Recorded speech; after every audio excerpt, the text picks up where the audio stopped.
Boa noite. Então já tem um tempo já que eu tô precisando, né, entrar para gravar algumas coisas, para falar sobre algumas questões, né, de alguns conteúdos que vocês vêm me pedindo, né? Eu vejo na caixinha de pergunta com uma certa frequência e eu sempre venho prometendo que eu vou fazer esse momento.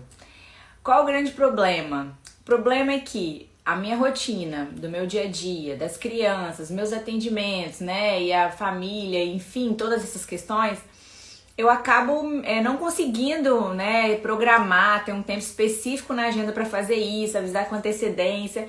Então hoje veio no meu coração o seguinte: comece, vai sem avisar, né, e aí eu vou deixando gravado aquilo que a gente for falando aqui, a partir daqueles assuntos, aqueles temas que forem aparecendo mais na caixinha. E enfim, né, se alguém entrar, se alguém aparecer, ótimo, a gente vai conversar também, vamos ver o que vai acontecendo. Mas meu objetivo é estar aqui, né, e estar trazendo, né, informação, trazendo mais conteúdo para vocês, partilhando um pouquinho, né, desses conhecimentos. Então, foi totalmente surpresa, não foi nada avisado. E aí também, se alguém quiser, né, que for mandando pergunta aí, quiser saber de alguma coisa, a gente vai trocando ideia também. Inicialmente, eu pensei em falar sobre uma coisa que eu acho que é super importante e que muitas pessoas não dão essa devida importância na gestação. É que a gente vem falando muito amamentação, é só uma questão de formação e tudo mais. E a gente sabe que não é só uma questão de informação, tem muitas outras coisas envolvidas, mas tem uma questão que eu acho que toda gestante deveria saber. Que é lidar com o momento dentro a maioria das mulheres acham que o momento mais crítico que a gente tem na amamentação é a primeira pega do bebê, né? O primeiro momento do bebê no seio, enfim. E o que eu venho observando com a minha experiência e até corroborando com estudos, né? Com outras coisas que a gente vem observando. Que na verdade, um dos momentos mais críticos que a gente tem é o que a gente chama de momento da apojadura ou a descida do leite, né? Que geralmente acontece aí por volta do 3º dia. Então, tirando aquelas dúvidas iniciais, aquele processo todo, alguns problemas que podem, né, e deve ser levado em consideração que acontece nos primeiros dias, mas uma coisa que acontece com todas as mulheres, né, com praticamente todas as mulheres, é a questão da apojadura. O que é essa apojadura? Por que existem alguns casos que ela vem de uma forma, né, mais complicada, né, uma apojadura um pouco mais violenta, digamos assim, e que às vezes nesse momento a gente tem problemas, né, que vão afetar todo o processo de amamentação. E eu queria falar um pouquinho sobre isso, sobre como manejar esse processo, como lidar com esse processo, para que tenha um momento mais tranquilo, né, de amamentação. Então, que bom, eles estão entrando, que legal isso aí, pessoal. Qualquer coisa, se vocês quiserem mandar alguma pergunta, eu vou botar aqui, ó, pode deixar na caixinha aí de perguntas que a gente vai colocando. Mesmo que seja uma pergunta de outro tema, assim, a gente vai discutindo aqui também, tá? Porque isso não foi planejado, então foi surpresa mesmo, que foi o que deu, e a gente vai falar um pouquinho. Então eu quero mostrar pra vocês, eu sei que vocês já conhecem, né, a mama. E é importante até conhecer alguns aspectos, né, da própria anatomia, né, da mama. Então uma coisa importante é que para que a gente tenha um processo de amamentação bem estabelecido, né, desde o início, a gente precisa ter essa região que a gente chama de complexo mamilo-areolar bem macio. E o que acontece por vezes na apojadura? Essa mama fica muito cheia, né? Um processo inflamatório, edema, enfim, que pode acontecer. E aí alguns fatores até podem prejudicar. Então, por exemplo, se essa mulher tomou um volume muito grande de soro, né, durante o trabalho de parto ou mesmo durante a cesárea. Então isso tudo pode, se ela precisou de repente receber algum componente sanguíneo, por perda sanguínea, então isso tudo pode afetar bastante esse momento de apojadura. Se ela tinha prótese mamária anterior, né? Então a prótese mamária ela já ocupa um espaço muito grande, então associado a isso, um aumento do volume das glândulas mamárias, um aumento da produção de leite, um aumento do edema que acontece ali intravascular. Então tudo isso vai piorar ainda mais a situação. E aí, uma coisa muito complicada que as mulheres às vezes não sabem lidar é justamente com esse processo de apojadura. Como que eu lido com isso? Como é que eu faço em relação a isso? Então é importante que ela conheça o corpo, entenda o próprio corpo e que ela saiba também como fazer esse processo de massagem, de ordenha da mama. E aí uma coisa que eu gosto sempre de falar é que, imagina que o leite materno, a gente acha que o leite materno ele é líquido, né? Ah, líquido, né? O leite é líquido, é igual... E na verdade, vamos pensar no leite materno como se ele fosse tipo um ketchup. À medida que o ketchup fica lá paradinho dentro da geladeira, né? Dentro do pote, e esse leite, esse ketchup ele fica tipo meio gelatinoso, né? E fica até difícil de sair. Quando eu saculejo o ketchup, o que acontece? Ele fica mais fluido e ele sai com maior facilidade. E o leite é mais ou menos da mesma forma, né? Então, se a gente não movimenta, não mobiliza esse fluido, esse líquido, essa substância que é o leite materno, ele às vezes vai ficar ali parado. Então, a gente pode fazer essa mobilização por meio da massagem, né, que a gente faz utilizando, né, a polpa dos dedos. Então, a gente vai fazendo a massagem, né, ao redor da mama, na região da areola e também na região posterior, né, em toda a extensão da mama, inclusive na axila, né, que às vezes a gente tem ali a cauda mamária, enfim. Então, vai fazendo essa massagem. Pode ser feita também a massagem tipo shake, que é saculejando a mama, mas algumas mulheres não toleram, né, porque acaba incomodando pela dor. E aí uma dica legal é o processo de vibração, né? Então usar algo que promova a vibração local faz com que esse leite também se mobilize, esse leite, essa substância, esse líquido, e também facilita esse processo, né? Entre outras coisas que a gente também pode indicar. Então assim, há muito mito das compressas, né? Então, eu devo usar compressa quente, eu devo usar compressa fria. De uma forma geral, assim, eu não gosto de indicar compressa para todo mundo, assim, né? Vamos usar compressa quente, depois... Não, por quê? Porque cada caso ele deve ser analisado. Então, por exemplo, o que a gente quer com o quente? O que o calor promove? Então, vamos imaginar. Quando eu coloco, porque eu tenho ali aquela região relativamente, né, tipo, como se fosse um processo inflamatório.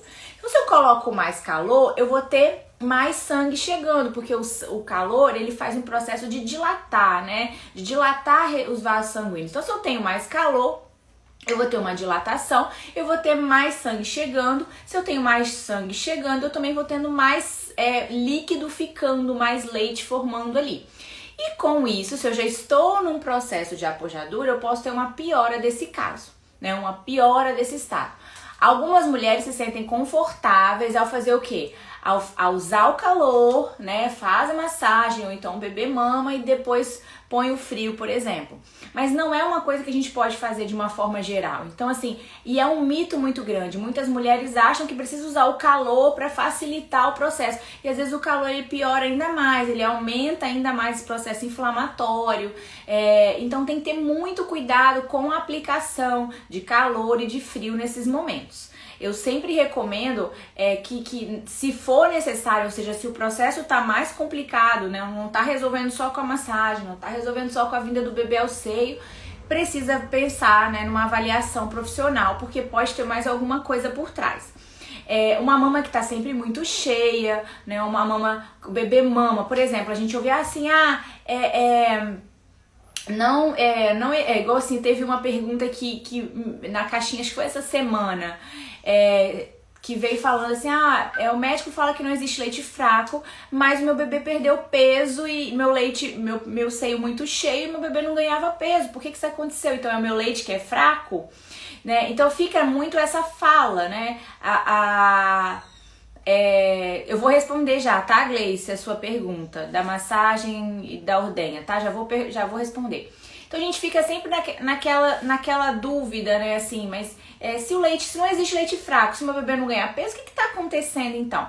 Pode ser por N motivos. Então, será que o bebê ele tá recebendo realmente, ele está em livre demanda? Porque recém-nascido, por exemplo, ele costuma ir ao seio de hora em hora, né? Então, passado às vezes o primeiro dia, segundo dia, depois ele vai de hora em hora ou de 2 em 2 horas. Dificilmente esse bebê vai fazer intervalos tão grandes durante o dia. Às vezes ele faz um intervalo maior, mas na maioria das vezes ele faz intervalos pequenos, né? Então, isso é uma coisa importante. Outra coisa importante, esse bebê ele tá indo ao seio, mas ele tá dormindo rápido? Será que ele está efetivamente sugando o seio ou ele está só ali chupetando e ele cansa porque ele não consegue fazer uma bordenha, por exemplo?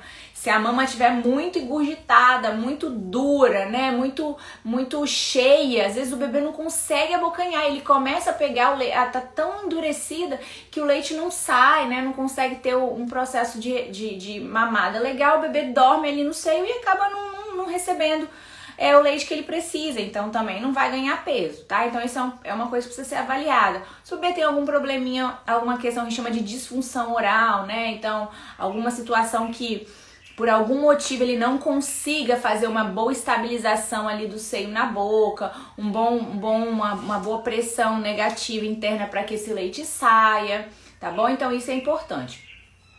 Em relação à apojadura, que a Gleiciele perguntou, né? Então melhor seria a massagem em ordenha? Sim, a massagem, às vezes a ordenha a gente não consegue fazer, porque a gente tem que lembrar que eu não tenho só leite, eu tenho um processo inflamatório, então eu posso fazer a massagem acompanhada ou não da ordenha, né? Às vezes é necessária a ordenha, às vezes não, vai depender de como que tá naquele momento.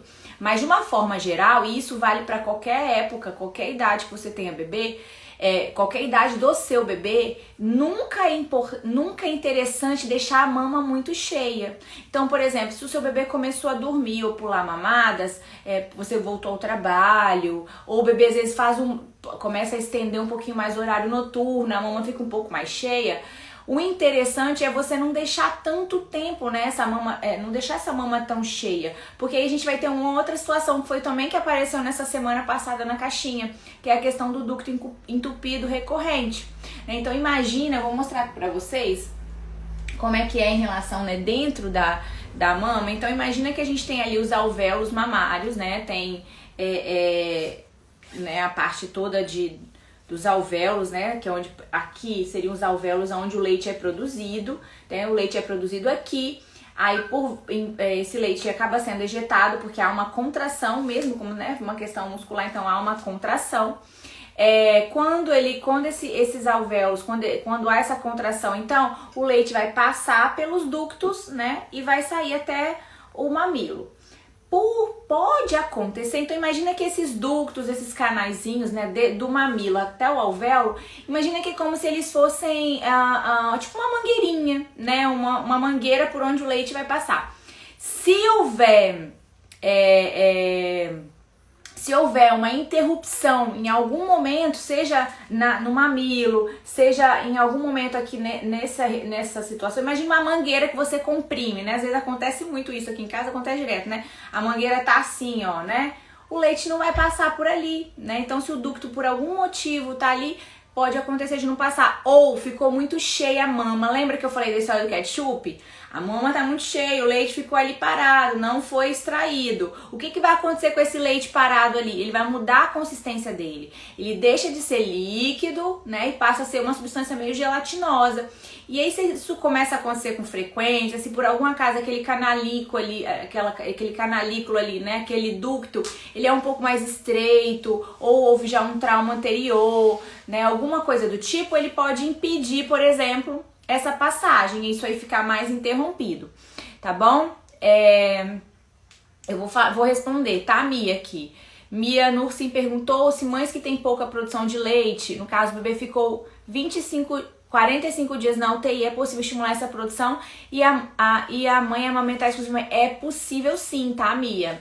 Existem alguns protocolos de estimulação de produção de leite que pode ou não estar associado a alguma medicação, ou medicação fitoterápica, ou medicação alopática, dependendo da avaliação. Então a gente já tem, né, inclusive alguns chás, alguns extratos, tinturas e ervas que a gente já tem na literatura algumas referências, né, da utilização dessas ervas associado, obviamente, à estimulação, né, estímulo que pode ser com bomba elétrica, por exemplo, que é uma forma boa de estimular, e mesmo a avaliação desse recém-nascido, porque, por exemplo, se esse recém-nascido ficou 45 dias na UTI, ele tinha alguma situação, alguma condição que o inviabilizava, né, que ele tinha maior dificuldade, por exemplo, de fazer uma boa drenagem da mama. Então, às vezes é um bebê muito pequeno ou nasceu, né, muito prematuro, uma prematuridade extrema, e os bebês muito prematuros, às vezes, eles têm maior dificuldade mesmo, eles não estão tão prontos para sugar como os bebês que nascem de 40 semanas. Para vocês terem uma ideia, a gente tem referência na literatura que o reflexo de sucção, né, aquele reflexo de sucção e busca, ele está maduro no bebê por volta de 40 semanas. Então, se esse bebê nasce antes de 40 semanas, ele pode não ter esse reflexo, que é um reflexo primitivo, né, nasce com o bebê, né, não é algo aprendido, é algo próprio do bebê, mas que ele pode estar ali deficiente, né, não tão apurado, não vai estar tão legal assim como um bebê que nasce 40 semanas. Inclusive, bebês que a gente chama de termo precoce, que são aqueles bebês que nascem com 37, né, com menos de 38 semanas, esses bebês também podem ter uma certa dificuldade, às vezes eles se apresentam mais sonolentos. Outra coisa importante nessa situação é a questão da própria gordura, né? Então, normalmente os recém-nascidos prematuros, por eles não terem, porque assim, nas últimas semanas de gestação, a gente sabe que uma das coisas que acontece é a questão da gordura. O bebê ele vai, né, engordando e tal. E aí uma coisa importantíssima para a amamentação é a gordura na bochecha, que a gente chama de coxins, né? Os coxins gordurosos da região da bochecha. E isso parece uma bobeira, né? O bebê, vocês já perceberam que os bebês são todos bochechudinhos, né? Ou a maioria. Isso é muito importante para a estabilização do mamilo dentro da boca. Então, ali tem todo um jogo ali que acontece. Língua, né? Bochecha, palato, tudo junto para poder promover o que a gente chama de biomecânica da sucção e fazer com que esse leite saia. Ah, Mia, você tá esperando o meu curso? Olha, gente, eu não sei quanto que vai sair não esse curso de amamentação, mas ele tá sendo planejado, tá bom? Mas nós estamos sim com a ideia de fazer, não sei ainda quando, mas vocês vão ser avisadas, tá? Que bom, fico feliz em saber. Mas o que? Vocês têm mais alguma pergunta aí? Porque eu não tenho mais nada não. O meu planejamento era esse, não queria falar muito tempo, era coisa rápida mesmo com vocês. Falar um pouquinho sobre a importância da né, da ordenha mamária, da massagem da ordenha no processo de apojadura e algumas questões envolvidas, né, algumas coisas que apareceram pra gente essas últimas semanas, né, que eu vi que apareceu lá na caixinha de perguntas, né, e às vezes assim, a gente acha, uma coisa que eu queria falar também, é que às vezes a gente acha assim, que a amamentação, basta ter informação, né? Só ter informação já é suficiente. E não é bem assim, sabe? Existem muitas coisas envolvidas nesse processo. A amamentação é um processo que envolve muitas questões também emocionais, né? Então, coisas que a gente viveu lá na infância, né? De repente, coisas que a gente viveu quando a gente estava sendo amamentado e que pode vir a influenciar isso depois, né? E lembrar que a dor também na amamentação, ela não pode ser negligenciada. Então eu falei, já fiz uma live anterior até com a Mila, né? E a gente conversou muito sobre essa questão da dor. E uma das coisas que a gente falou, e é fato isso, e já tem estudos que mostram, que a dor, ela é uma das causas de desmame precoce. A dor está associada também além de estar associada ao desmame precoce, ela também está mais associada à depressão, né? A depressão pós-parto. Então não é frescura, a gente tem que valorizar, né? Se você está sentindo dor, se você está amamentando e está sentindo dor, não é normal, né? É normal. É algo assim que acontece, é comum na amamentação, né? A dor, mas precisa ser considerado, precisa ser observado. Vou olhar aqui, Priscila perguntou, qual o período ideal para a gestante procurar consultoria depois do parto, como funciona? Então, nós temos duas situações, né? Eu atendo tanto na gravidez como no pós-parto. Então, assim, o ideal, né? O ideal seria você ainda na gestação ter pelo menos uma consulta de avaliação, né? Que seja durante o seu pré-natal. Então, uma consulta de amamentação voltada para a amamentação dentro do seu pré-natal. Poucos profissionais, às vezes, né, igual o profissional faz o seu pré-natal, às vezes ele não consegue tirar um momento, né, por N motivos, ou mesmo às vezes por falta de experiência, por falta de conhecimento específico no assunto, pra sentar com você e falar sobre isso. Então o ideal seria você ter uma consulta dessa. Eu recomendo que, assim, o ideal, né, que a gente pudesse ter uma no início, né, tipo, né, no fim do primeiro trimestre e uma no final do segundo, né, do meio pro final do terceiro trimestre. Mas se não for possível, pelo menos uma consulta no final do terceiro trimestre, né, por volta de 30, 34 semanas, ou até 36 semanas é legal, né? E no pós-parto, a melhor possibilidade seria na alta hospitalar. Então teve a alta, no momento que você, né, retorna para casa, fazer uma consulta nesse momento. Porque às vezes a puérpera, né, a mulher que acabou de ganhar bebê, ela deixa pra, não, é só uma coisinha, não, tá doendo só um pouquinho. E aí aquilo vai tomando uma proporção tão grande, né, que acaba se tornando uma situação às vezes muito mais complicada do que antes. Então, o ideal seria ir até o segundo, terceiro dia de pós-parto ela ter uma consulta também. Isso iria evitar alguns problemas, por exemplo, questão da pojadura e tudo mais, tá?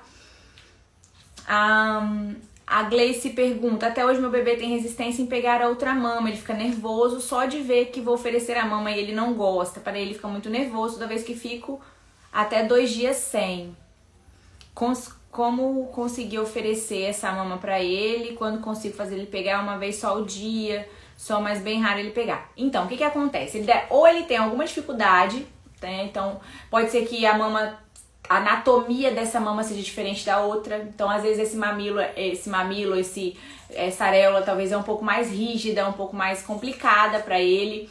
Ele pode ter algum problema, alguma disfunção oral, né, que às vezes passou despercebido, e aí talvez a outra mama é um pouco mais fácil, né, porque às vezes uma disfunção oral, ela consegue ser relevada quando você tem uma anatomia da mama bem favorável. Então, você tem uma mama com mamilo, né, um mamilo bem elástico, uma mama com mamilo mais comprido, né, e às vezes aquilo funciona, né, mesmo a criança tendo uma disfunção, o bebê tendo disfunção.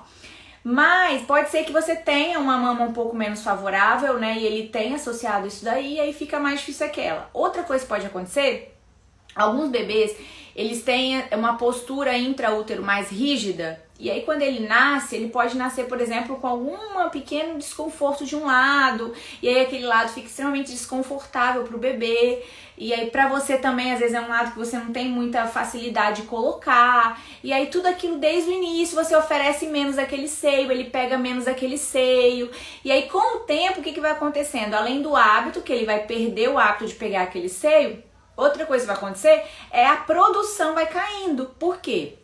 Se você estimula mais um lado, aquele lado vai ter uma produção maior, o outro lado vai ter uma produção menor, né? E aí, é óbvio, ele não é bobo, né? Ele não é bobo. Quando ele vai para aquele lado, além de estar um pouco desconfortável, porque ele não tá tão habituado, ou ele tem uma maior dificuldade mesmo de pegar aquele seio, a produção de leite já tá menor. Então, se você quer que ele pegue, né? Porque senão você acaba ficando, né, com a mama desigual. Então, se você quer que ele pegue essa outra mama, o que a gente poderia trabalhar? Talvez trabalharia um estímulo de produção nessa mama. Outras coisas que poderiam ser feitas é você usar a posição invertida. Então, vamos supor que ele mama, né, naquela posição tradicional. Então, ele mama assim, na posiçãozinha tradicional. E aí, você oferece pra ele, né, nessa posição assim, que aí você mantém, né, a mesma posição e talvez dê uma enganada, digamos assim. Oferecer esse seio com ele mais sonolento, né, mais relaxado, não no auge da fome, não esperar muito tempo entre uma mamada e outra, porque quanto mais com mais fome o bebê tá, mais nervoso, mais cansado, mais estressado ele fica. Então, é uma possibilidade, né, sempre ofertar ela no momento mais sonolento, às vezes nas mamadas da madrugada também, porque pode ser que aquela mama também esteja um pouquinho mais cheia porque foi a madrugada, e geralmente a madrugada aumenta um pouquinho mais a produção, né, e aí as mamadas da madrugada do bebê costuma estar mais relaxado, né, porque ele tá meio que sonolento, acordou, mamou e dormiu de novo. Então, às vezes ele né, aceita um pouco melhor aquela mama ali. E ver a questão da produção, porque se ela já diminuiu bastante a produção daquele lado, ele vai perceber, né? Ele vai perceber que o fluxo tá diferente, o volume tá diferente, vai ficar meio chateado e não vai querer pegar aquela mama mesmo. Então, de repente, trabalhar um pouquinho mais, né, a produção nessa mama pra ver se consegue reverter essa situação.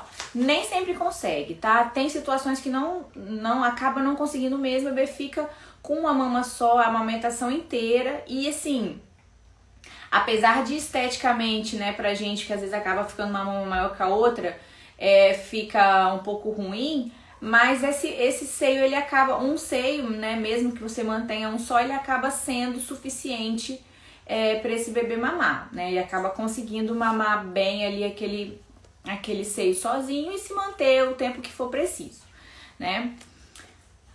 Acho que era isso. Tem alguém que tenha mais alguma pergunta? Queria falar mais alguma coisa? Eu vou fazer isso de vez em quando, tá? Hoje o assunto foi amamentação, mas virão outros. Vou aparecer assim de surpresa pra conversar um pouquinho com vocês. Vou pegar aqueles temas que vêm sendo colocados na caixinha e vou trazer pra cá, que vai ser um momento que, assim, às vezes a gente pega lá, né, não dá pra aprofundar, eu tenho, às vezes, pouco tempo pra falar, pra escrever sobre aquele assunto, então, às vezes, não dá pra aprofundar muito, fica superficial. Mas aqueles temas que forem mais recorrentes na caixinha, eu vou tentar vir aqui pelo menos uma vez na semana, pra gente conversar um pouquinho mais sobre esses temas, sobre aquelas coisas que vocês, né, aquelas dúvidas que vocês têm. Se vocês forem tendo também mais dúvidas ou algum outro assunto, alguma coisa que vocês gostariam que eu falasse um pouco mais aqui, de forma mais profunda, né, eu vou tentar fazer isso uma vez na semana, mas vai ser sempre assim, surpresa. Hoje eu peguei esse horário das 8, aproveitei que as crianças dormiram e eu tava mais tranquilo, falei, quer saber, vou lá conversar com o pessoal. Porque senão a gente não vem nunca, porque se eu tiver que programar pra vir, fica sempre mais complicado. Então assim eu consegui aparecer aqui. E eu vou fazer isso mais vezes, tá bom? Vamos lá, vamos colocando sempre lá as perguntinhas de vocês. E aí a gente vai conversando um pouquinho mais sobre essas questões aqui, tá bom? Um beijo pra vocês, uma boa segunda-feira, né? E uma boa semana pra todas nós, né? Que Deus nos ajude aí, que nós tenhamos uma semana mais abençoada, né? Que as semanas têm sido bem complicadas, digamos assim, tá bom? Então, beijo, beijo e até a próxima. Tchau, tchau, gente. Tchau, meninas. Que bom, obrigada pela presença de vocês, mesmo sem avisar, viu? Tchau, beijo.